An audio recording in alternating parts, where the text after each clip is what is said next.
Okay बच्चों, the question number 11। तो question number 11 में लिखा हुआ है बच्चों, find the equation of a plane through the line of intersection of the plane. तो इस प्लेन की इक्वेशन मान लो P1 है। तो यहाँ पर ध्यान से देखिएगा बच्चों, ये P1 प्लेन जो है आपका वो है x plus y plus z minus 1 is equal to 0।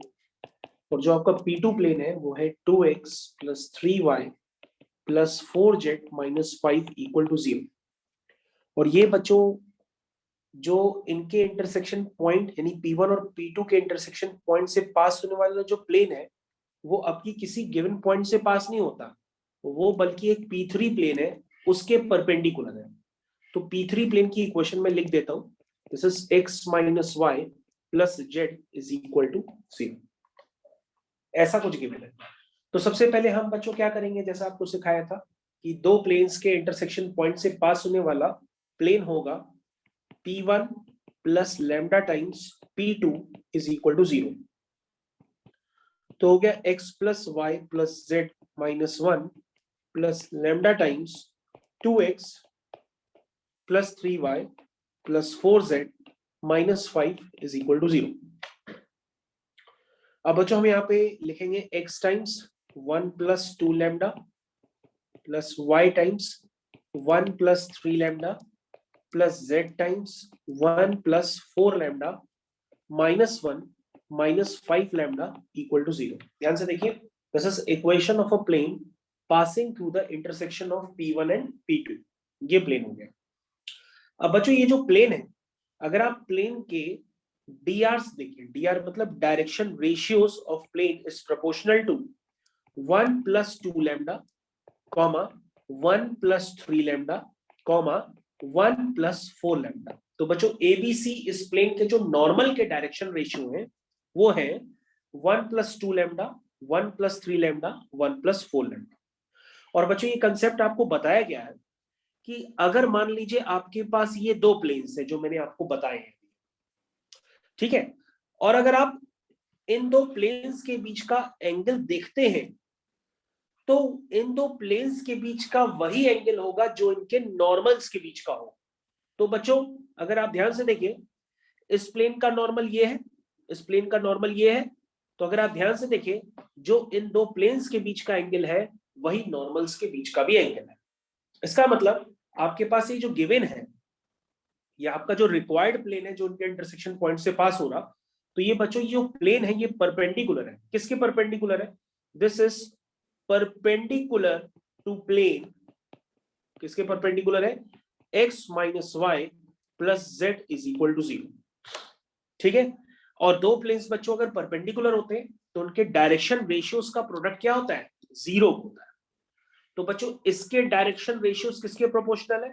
1 comma minus 1 comma 1 के।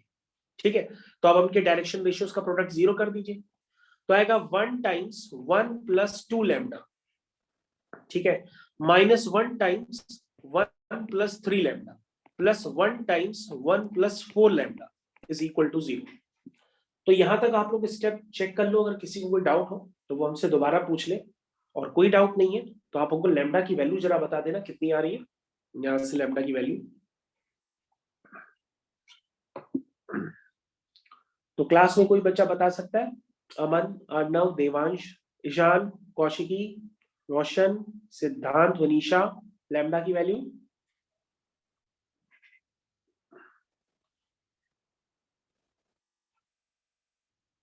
वनीशा लैम्डा, सिद्धांत लैम्डा बताओ बेटा क्या आएगा?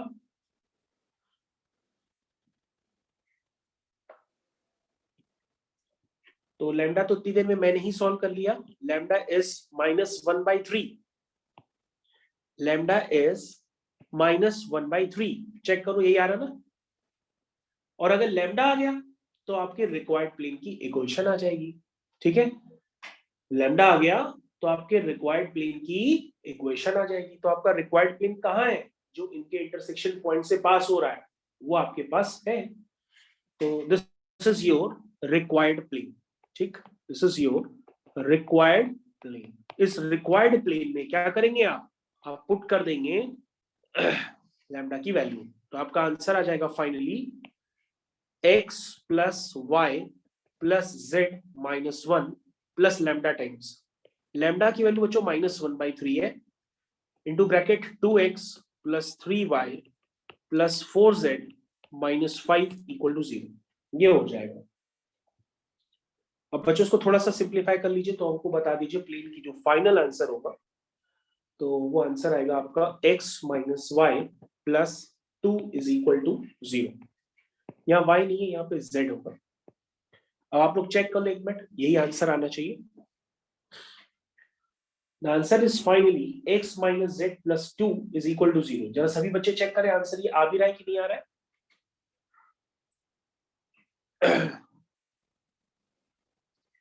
एक बार जरा सभी लोग चेक करें ये आंसर आ भी रहा है कि नहीं आ रहा है, और नहीं आ रहा है तो आप अपनी तरीके से एक बार इसको सॉल्व कर लीजिए, यही आपका फाइनल आंसर मान लिया जाएगा। चलिए, तो क्वेश्चन नंबर 11 आपका कंप्लीट हो गया। ठीक, question number 11 is completed now. किसी बच्चे को अभी भी क्वेश्चन नंबर 11 में डाउट हो तो वो हमसे पूछ सकता है, क्योंकि हम आगे कंटिन्यू कर रहे हैं। मेरे ख्याल से किसी को कोई डाउट नहीं है। किसी को कोई डाउट? एनीवन? तो बच्चों क्वेश्चन नंबर 12 की तरफ ध्यान दीजिए। जिस तरह से आप दो लाइंस के बीच में एंगल निकालते थे, उसी तरह से दो प्लेन्स के बीच में एंगल निकालने के लिए जो रिलेशन होता है वही आप यूज करेंगे, that is cos theta is equal to n1 dot n2 divided by mod of n1 mod of n2। इसको यूज करके आप अपना काम कर सकते हैं। ठीक है, तो क्या इस क्वेश्चन को मेरे को करने की जरूरत है? क्वेश्चन नंबर 12, जल्दी से क्वेश्चन नंबर 12 का सभी बच्चे आंसर बता दे क्या आ रहा है।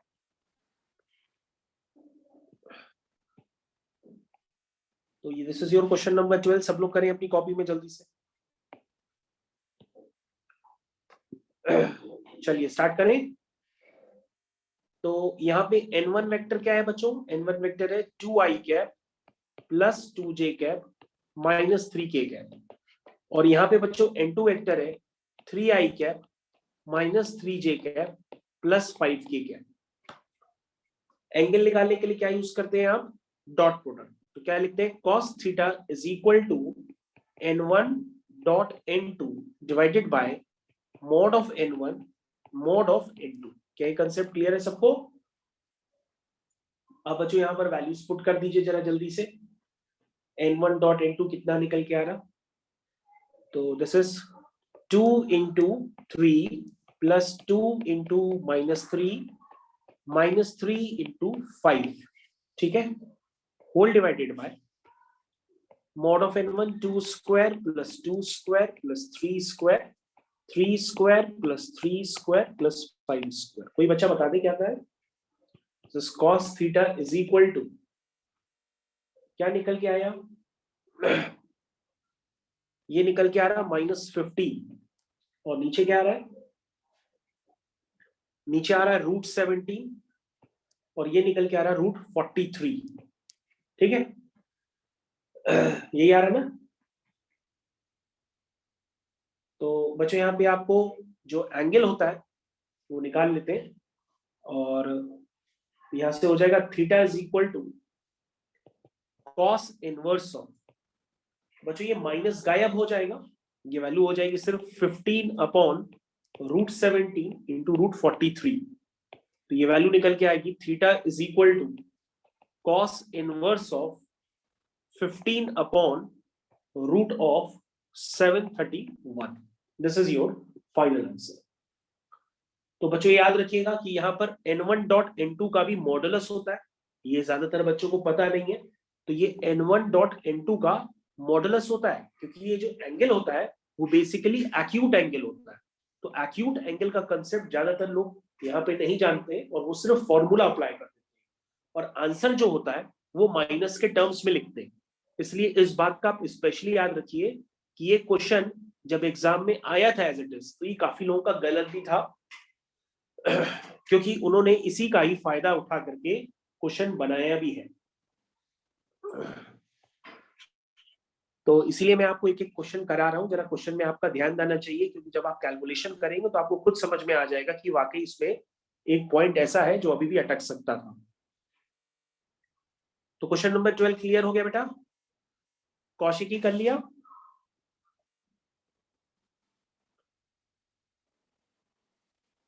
Yes sir.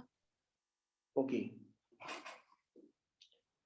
तो बच्चों हम लोग आगे कंटिन्यू करते हैं दूसरे क्वेश्चंस की तरफ, ठीक है? चलिए आगे कंटिन्यू करते हैं। The next question on your screen of exercise 11.3 is question number 30। तो क्वेश्चन नंबर 13 का हम लोग एक पार्ट करके चेक कर लेते हैं, उसी से आइडिया लग जाएगा, और बाकी पार्ट बिल्कुल वैसे ही आपको करने होंगे। तो ये है बच्चों क्वेश्चन नंबर 30। जरा पढ़ते हैं क्या लिखा है।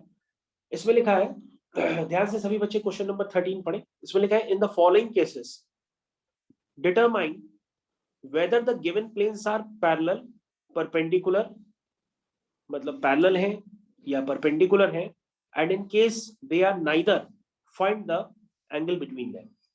भाई पैरेलल होंगे तो पैरेलल प्लेन्स की कंडीशन आप जानते हैं क्या होते हैं? अगर प्लेन पैरेलल होते हैं तो उनके डायरेक्शन रेशियोज जो होते हैं, उनका जो रेशियोज होता है वो आपस में इक्वल होता है, ठीक है? अगर आपको नहीं बताया गया तो मैं आपको सिखा देता हूं कि अगर मान लीजिए एक प्लेन है आपका a1x plus b1y plus c1z plus d1 is equal to 0, दूसरा प्लेन है आपका a2x plus b2y plus c2z plus d2 equal to 0।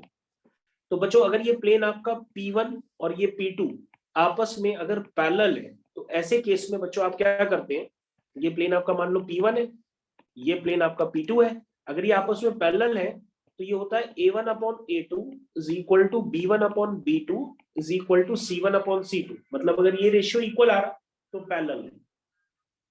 और परपेंडिकुलर के लिए बच्चों आपको कंडीशन बताई गई होगी कि इनके डायरेक्शन रेशियोज का प्रोडक्ट 0 होता है। तो यहां से आ जाएगा a1 a2 plus b1 b2 plus c1 c2। अगर ये वैल्यू 0 आ रही है तो परपेंडिकुलर है। और एंगल बच्चों अभी हमने निकालना सिखाया था, तो उस तरीके से आप एंगल निकाल सकते हैं। तो बच्चों चलो हम इस क्वेश्चन को वेरीफाई कर लेते हैं। क्वेश्चन में गिवन है 7x plus 5y plus 6z plus 30 equal to 0, और दूसरा है 3x minus y minus 10z plus 4 is equal to 0। तो यहां पे बच्चों a1 की वैल्यू 7 है, b1 की वैल्यू 5 है, c1 की वैल्यू 6 है और d1 की वैल्यू 30। क्या ये क्लियर? फिर से लिखे दोबारा, a2 की वैल्यू 3 है, b2 की वैल्यू -1 है, c2 की वैल्यू -10 है और d2 की वैल्यू 4 है। जरा चेक करिए यहां पर कि a1 अपॉन a2 क्या है, b1 अपॉन b2 क्या है, c1 अपॉन c2 क्या है, जरा चेक करिए। तो ये हो गया 7/3, ये हो गया 5/-1, ये हो गया 6 अपॉन -10। क्या ये सारे रेशियोज आपस में इक्वल है? आपको लगता है इक्वल नहीं है? इसका मतलब ये प्लेन्स जो हैं आपस में पैरेलल नहीं है, ठीक है? They are not parallel, they are not parallel. समझ में आया कि नहीं आया? अब परपेंडिकुलर की कंडीशन चेक कर लेते हैं। ठीक है, चेक करिए। तो लिखेंगे 7 into 3 plus 5 into -1 plus 6 into -10 is equal to 0। ठीक है, इसको सॉल्व कर लीजिए। ये हो गया 21 माइनस 5 माइनस 16। क्या ये वैल्यू 0 आएगी? नहीं आएगी। इसका मतलब दे आर नॉट परपेंडिकुलर, ये परपेंडिकुलर नहीं है। तो हम ऐसे केस में क्या करेंगे, इनके बीच का एंगल निकालेंगे। तो एंगल निकालना स्टार्ट करें। एंगल का फॉर्मूला डायरेक्ट लिख दें, theta is equal to cos inverse n1 dot n2। तो बच्चों अंदर वाली क्वांटिटी किसमें होती है? मॉड में होती है। ये बात स्पेशली आप ध्यान दीजिएगा, क्योंकि ज्यादातर लोग एक्यूट एंगल ना निकाल के कभी कभी ऑब्ट्यूस एंगल भी निकाल लेते हैं। तो ये आपका डायरेक्ट फॉर्मूला होता है a1 a2 plus b1 b2 plus c1 c2 whole divided by square root, यहां पे भी स्क्वायर रूट। ठीक है, स्क्वायर रूट लगा दीजिए, क्या आएगा a1 square plus b1 square plus c1 square a2 square b2 square c2 square. यहाँ पे सारी वैल्यूज पुट कर दीजिए और मेरे को बताइए कि ये वैल्यू कितनी निकल के आई है। कोई एनीवन कोई बता दे जरा।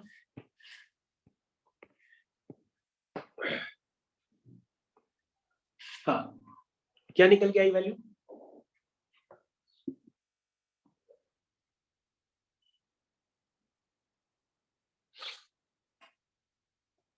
तो ये वैल्यू आ रही है 21 माइनस 5।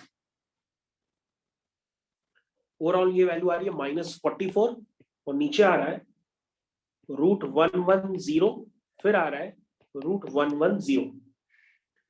तो आपका आ जाएगा theta is equal to cos inverse. बच्चों अंदर ध्यान से देखिए, -44 गायब हो जाएगा क्योंकि मॉडुलस है, तो ये बचेगा सिर्फ 44 अपॉन 110। ऐसा आएगा। इसका मतलब थीटा हो जाएगा कॉस इनवर्स। कितना हुआ ये? 11 1 जा 11, 0, 11 4 जा 44, फिर कितना हो गया ये? फाइनली हो गया 2/5। चेक कर लीजिए भाई, ठीक है, समझ में आ गया? आंसर आ गया निकल के आपका। आंसर आ गया सभी बच्चों का। इसी तरीके से आपको सारे पार्ट कंप्लीट करने होंगे, मैंने आपको तरीका बताया, इसी तरीके को यूज करिए। तो सारे पार्ट आपको एक एक करके ऐसे ही कंप्लीट करने हैं। ठीक है, समझ में आ गया? एनीवन, किसी को प्रॉब्लम?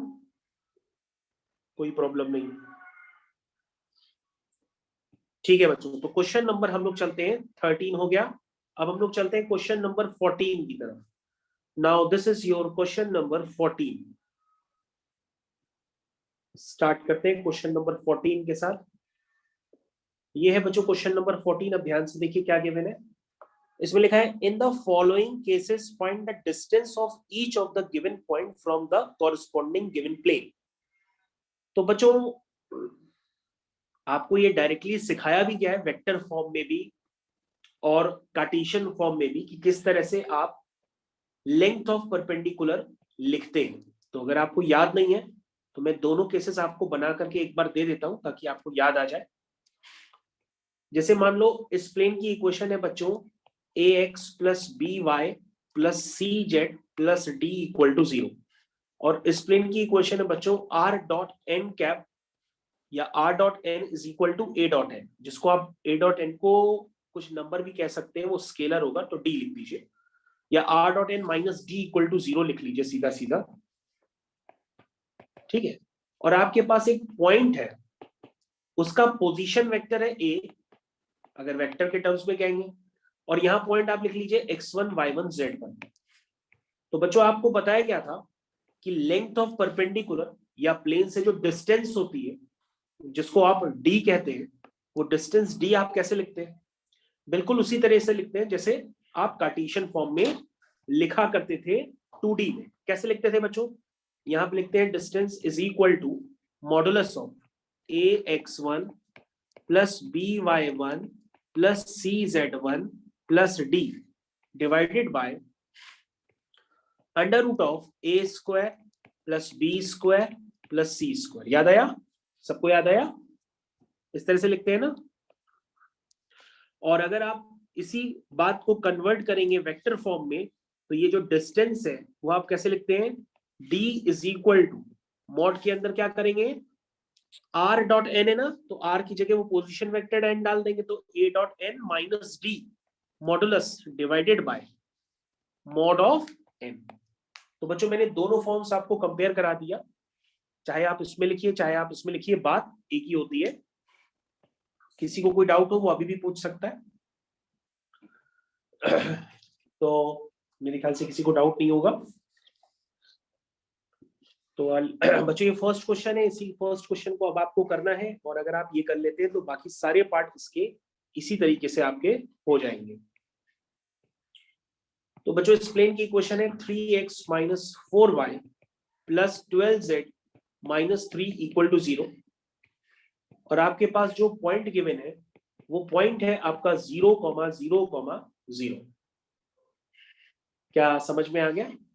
यानी इसी केस को अगर हम करना स्टार्ट करते हैं तो आपके पास आ जाएगा लेंथ ऑफ परपेंडिकुलर। तो लेंथ ऑफ परपेंडिकुलर को हम लोग एल भी लिख सकते हैं या डी भी लिख सकते हैं। यहाँ मैंने एल लिख दिया। तो कैसे लिखेंगे बच्चों? पहले मॉडुलस बनाएंगे और पॉइंट उठा के उसमें पुट कर देंगे। 3 into 0 minus 4 into 0 plus 12 into 0 minus 3।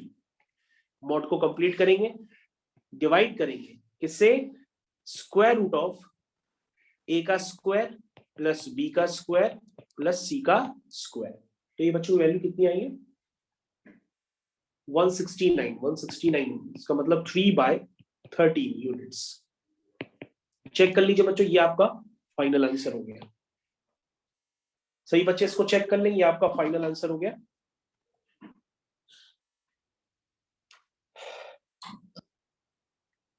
सभी बच्चे इसको चेक कर लें। किसी को कोई डाउट?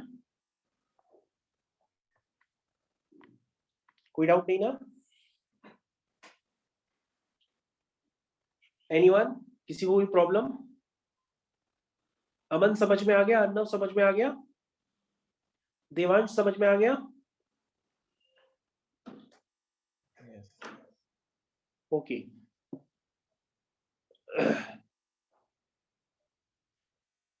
तो बच्चों ये एक्सरसाइज तो मेरे ख्याल से अब खत्म हो गई। आपको मैंने पूरी तरीके से एक्सरसाइज 11.1, 11.2 और 11.3 मतलब मैंने एक एक क्वेश्चन आपको कराया है ताकि आपको समझ में आ जाए कि एक्सरसाइज को किस तरह से करना है।